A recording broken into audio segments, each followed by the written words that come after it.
এটি হচ্ছে আমাদের গ্রামের অষ্টম প্রহর। আমাদের বাড়ি থেকে 5 মিনিট দূরে এই অষ্টম প্রহরটি হয় শীতলা মায়ের থানে, হরিশপুর গ্রাম এটা। আগে প্রায় কয়েক বছর বন্ধই ছিল। তার কারণ হচ্ছে আগে যে স্বর্গীয় মদনচন্দ্র মাঝি মহাশয় ছিল, ওনার উদ্যোগে ওনার প্রচেষ্টায় উনি ওনার সহকর্মীদের নিয়ে দায়িত্ব সহকারে তখন অষ্টম প্রহরটি হতো।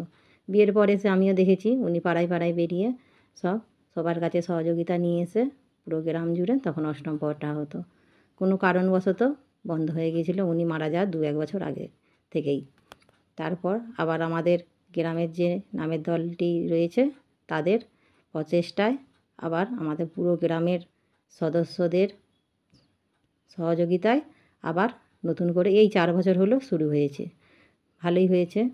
এটি বলাই বা গেল ফিরে পাওয়া আমাদের মহা উৎসব। হারিয়ে গিয়েছিল, হারিয়ে যাওয়া জিনিস কিন্তু সহজে ফিরে পাওয়া যায় না, যেহেতু আমরা খুবই ভাগ্যবান গ্রামবাসীরা ফিরে পেয়েছি, তাই আমরা আর হারাতেও চাই না। তাই বলবো সকলের সহযোগিতায় হচ্ছে অবশ্যই, কিন্তু আরও যদি একটু বেশি করে সহযোগিতা করে সব সাহায্যের হাত বাড়িয়ে দিই, উৎসবটা আরও সুন্দরভাবে হবে।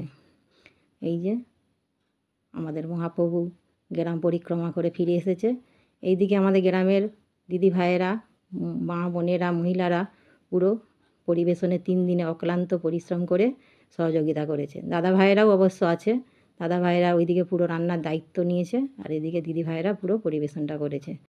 এটা কিন্তু অনেক দায়িত্বর কাজ, প্রচুরই দায়িত্ব, অনেকই আছে, কিন্তু ঠিকঠাক মানে যদি কাজটা এগিয়ে নিয়ে যায় আর একটু সহযোগিতার হাত বাড়িয়ে, সহযোগিতা বলতে যেটা বলবো একটু অর্থনৈতিক ব্যাপার, মানে যেভাবে একটা বাজেটের মধ্যে থাকে, বাজেটের মধ্যে কিন্তু কখনোই হয় না, তার বাইরেও বেরিয়ে যায়। সেই হিসাবে আমাদের নামের দল সদস্যরা অনেক সমস্যার মুখে পড়ে যায়।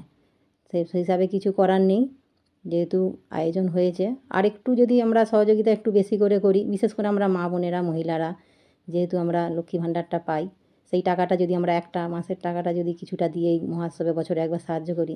এটা বলার কারণ হচ্ছে আমি পাশের গ্রামে গিয়েছিলাম অষ্টম প্রহরে খেতে, ওখানে আমি গিয়ে দেখেছি ওখানে মা বোনেরা ওনাদের লক্ষ্মী ভাণ্ডারের কিছু টাকা জমিয়ে ওনারা অষ্টম প্রহরটা করছে। সেই হিসাবে বলবো বেশি তো নয়, একটা মাসের টাকা যদি আমরা সবাই মিলে দিয়ে সাহায্য করি, যে যেরকম দিচ্ছে দিক, তাতেও কোনো অসুবিধা নেই, সেইভাবে দিক। আমরা মহিলারা বিশেষ করে যদি একটা মাসের টাকা দিই, তাতে আমার মনে হয় কিছু খারাপ হবে না।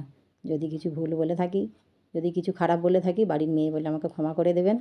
হয়তো আমি আবোল তাবোল বকেই ফেলেছি কিছু, হয়তো বেশিই বকে ফেলেছি, তার জন্য আমি ক্ষমা চাইছি। কারো মনে যদি আঘাত লেগে থাকে আর যদি ভালো লাগে, তাহলে ভিডিওটা একটু শেয়ার করে দিবেন আর একটু লাইক করে দিবেন। আর কিছুই আমার বলার নেই, এখানেই ভিডিওটা শেষ করছি। দেখা